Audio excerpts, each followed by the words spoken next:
मोअज़्ज़ज़ नाज़रीन, अस्सलाम वालेकुम। एपिसोड के शुरुआत में हम देखते हैं कि सलाहुद्दीन अय्यूबी के साथी भी उस चरवाहे तक जा पहुंचते हैं और पारस उससे पूछता है, तुमसे जख्मी आदमी के बारे में सवाल किसने किया? जवाब में वो शख्स कहता है, सुलेबी। ये सुनकर एसिस कहते हैं, वो गैब्रियल ही होगा, वो भी सलाहुद्दीन के पीछे है। तो वो शख्स कहता है, मैंने उसे बताया कि 4 शख्स सुर्ख रंग की चादर ओढ़े एक जख्मी को शिफाखाने की तरफ लेकर जा रहे हैं। तमीर जान पूछता है, शिफाखाना कहाँ है? जवाबन चरवाहा कहता है, करतलकाल के इर्द गिर्द में है। ये सुनते साथी उर्फा कहता है, हमें सलाहुद्दीन को पहले तलाश करना होगा, इससे पहले कि वो उसे ढूंढ ले। चलो। इसके साथ ही वो सब आगे बढ़ जाते हैं। उधर वो लोग तबीब से सलाहुद्दीन अय्यूबी का इलाज करवा रहे होते हैं और तबीब उनसे कहता है, इस आदमी के बचने की कोई उम्मीद नहीं है। जवाब में उनका सरबराह कहता है, बस वही करें जो जरूरी है। ये सुनने के बाद तबीब उन्हें एक दवा पिला देता है। अगले मंजर में हम देखते हैं कि गैब्रियल सिपाहियों के साथ घर के बाहर पहुंच जाता है और सिपाहियों से कहता है, सलाहुद्दीन अंदर है। ये कहते साथ ही वो उस घर में दाखिल होता है और आगे बढ़ते हुए कहता है, इस बार तो मुझसे बच नहीं पाओगे सलाहुद्दीन। मगर जब वो कमरे में पहुंचता है तो वहाँ पे कोई नहीं होता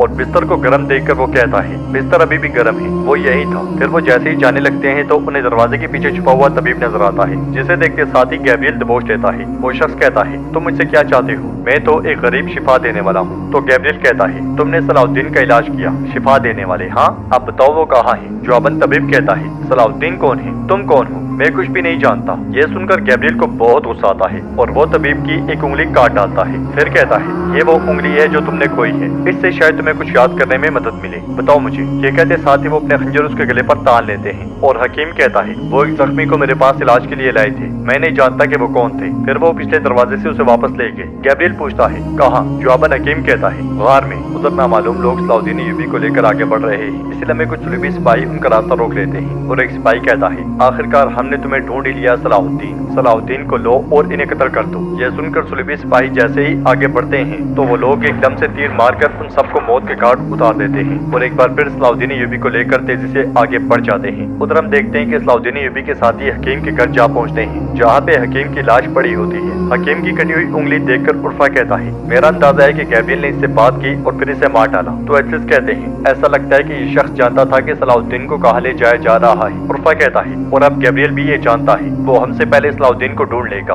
हम क्या करेंगे? इसलिए में पारस आकर कहता है, वो पिछले दरवाजे से गए हैं, निशानात गारों की तरफ जा रहे हैं। इसके साथ ही वो सब गार की तरफ चल पड़ते हैं। उधर सुल्तान अपने सिपाहियों के साथ उस मुकाम पर पहुंचते हैं जहाँ पे उन नामालूम लोगों ने सुलेबी सिपाहियों को मारा था। उनकी लाशें देखकर सुल्तान कहते हैं, सलाहुद्दीन को अगवा करने वाले अफराद ने इन्हें कत्ल किया। तो अमीर अय्यूब कहते हैं, ऐसा लगता है कि गैब्रियल सलाहुद्दीन के बहुत करीब पहुंच चुका है, क्या होगा अगर वो हमसे पहले उन तक पहुंच गया मेरे सुल्तान? इसलिए में शेर को वहाँ पे आकर कहते हैं, निशानात मशरिक की तरफ जा रहे हैं। तो सुल्तान कहते हैं, उस तरफ तो सिर्फ और सिर्फ गार है, हमें गैब्रियल से पहले उसे तलाश करना होगा। उधर हम देखते हैं कि वो नामालूम लोग सलाहुद्दीन अय्यूबी को लेकर गार में पहुंच जाते हैं। मुआयना करते हुए एक शख्स कहता है, ये ठंडा हो रहा है, मर जाएगा। उधर गैब्रियल सिपाहियों के साथ एक गार के करीब जा पहुंचता है। इसीलिए में उसके सिपाही वहाँ पे आते हैं और एक सिपाही कहता है, सलाहुद्दीन के साथ ही आ रहे हैं। यह सुनकर गैब्रियल कहता है, लानत हो, उन्होंने भी उसे ढूंढ लिया है, मैं सलाहुद्दीन को किसी को भी नहीं ले जाने दूंगा। घात लगाओ और सलाहुद्दीन के सिपाहियों को मार डालो। हम जाकर सलाहुद्दीन को पकड़ते हैं। इसके साथ ही वो चंद सिपाहियों के साथ आगे बढ़ जाता है। उधर एक मुकाम पर रुककर सुल्तान सिपाहियों को रोकते हुए कहते हैं, गार करीब होनी चाहिए। इसलिए में गार को देखकर शेर को कहते हैं, मेरे सुल्तान वो रही। गार को देखकर अमीर अय्यूब खुश होते हुए कहते हैं, आखिरकार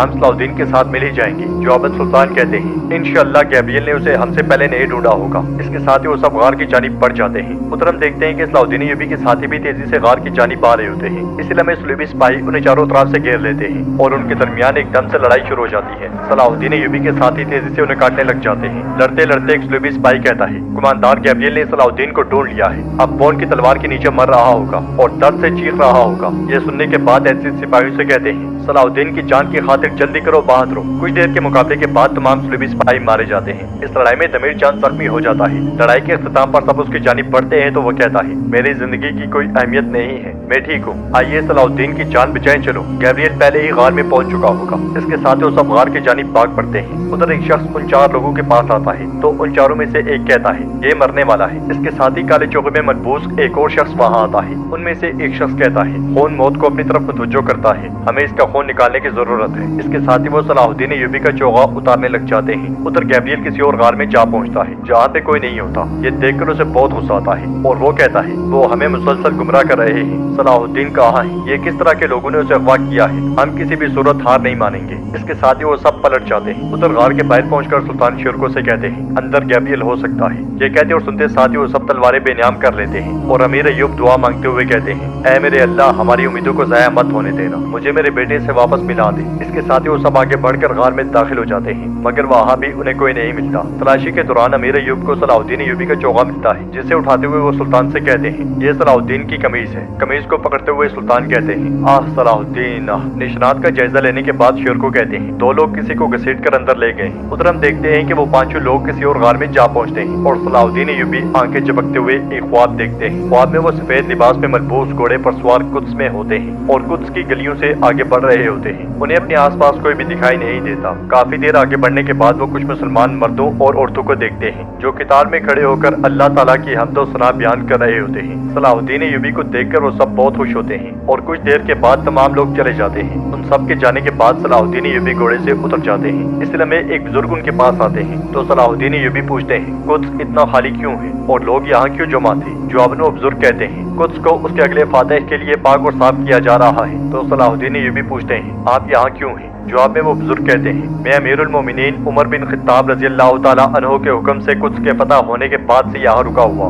یہ سنتے ساتھ ہی صلاح الدین ایوبی با ادب انداز میں کہتے ہیں آپ حضرت ابو عبیدہ رضی اللہ تعالیٰ عنہ ہیں جن کے بارے میں رسول اللہ صلی اللہ علیہ وسلم نے فرمایا تھا کہ وہ امت کے امین ہیں؟ پھر وہ بزرگ کہتے ہیں بیٹا جو ہونا تھا وہ ہو چکا ہے اور جو ہونے والا ہے اور جو ہوگا اس کی قسمت کا فیصلہ خدا کرے گا۔ یہ کہتے ساتھ ہی وہ ایک چمچماتی ہوئی تلوار صلاح الدین ایوبی کو دیتے ہوئے کہتے ہیں یہ وہ تلوار ہے جو خلیفہ عمر رضی اللہ تعالیٰ عنہ نے مجھے قدس فتح کرنے کے لیے سونپی تھی۔ میں چاہتا ہوں کہ یہ تلوار ایک بار پھر ایک قابل اور بہادر انسان کے ہاتھوں میں جائے جو قدس کی خاطر لڑے۔ یہ سنتے ساتھ ہی صلاح الدین ایوبی تلوار لے کر اسے چومتے ہیں۔ اس لیے ایک سپاہی ڈھال لے کر وہاں پہنچتا ہے اور کہتا ہے اگر آپ کے دائنے ہاتھ میں صحابی کی تلوار ہے تو بائیں ہاتھ میں قدس کے خادم واقل عزیز شہید کی ڈھال ہونی چاہیے۔ ناظرین عزیز ایک ترکمان جنگجو تھے جنہوں نے 1076 میں فاطمیوں کی اندرونی لڑائی کے بعد قدس آزاد کر کے وہاں الگ ریاست قائم کی تھی۔ یہ سنتے ساتھ ہی صلاح الدین ایوبی ڈھال بھی تھام لیتے ہیں۔ وہ سپاہی مزید کہتا ہے اس ڈھال سے آپ کفار سے محفوظ رہیں گے، آپ کو بھی ہماری طرح قدس کے لیے چنا گیا ہے صلاح الدین۔ پھر وہ بزرگ کہتے ہیں تمہیں خوشخبری سنائی جاتی ہے کہ وقت آنے پر تم امت کے سردار اور قدس کے خادم بنو گے۔ تاریخ کی میراث اور مستقبل کا بوجھ اب تمہارے کندھوں پر ہے۔ یہ سن کر صلاح الدین ایوبی سینے پر ہاتھ رکھتے ہوئے کہتے ہیں اس مقدس شہر کو پھر سے اسلام کا شہر بنانا کتنا قابل احترام بوجھ ہے۔ قدس جہاں سے ہمارے نبی صلی اللہ علیہ وسلم معراج پر تشریف لے گئے تھے۔ بزرگ کہتے ہیں چونکہ یہ تمہارے لیے اللہ کی رحمت ہے تو پھر تمہیں شکرانے کی نماز ضرور پڑھنی چاہیے۔ حضرت عمر رضی اللہ تعالیٰ عنہ امامت میں ہمارا انتظار کر رہے ہیں۔ اگلے منظر میں ہم دیکھتے ہیں کہ صلاح الدین ایوبی بزرگ اور سپاہی کے ساتھ نماز ادا کر رہے ہیں اور ایک شخص امامت کروا رہا ہے۔ خواب کے بعد صلاح الدین ایوبی اللہ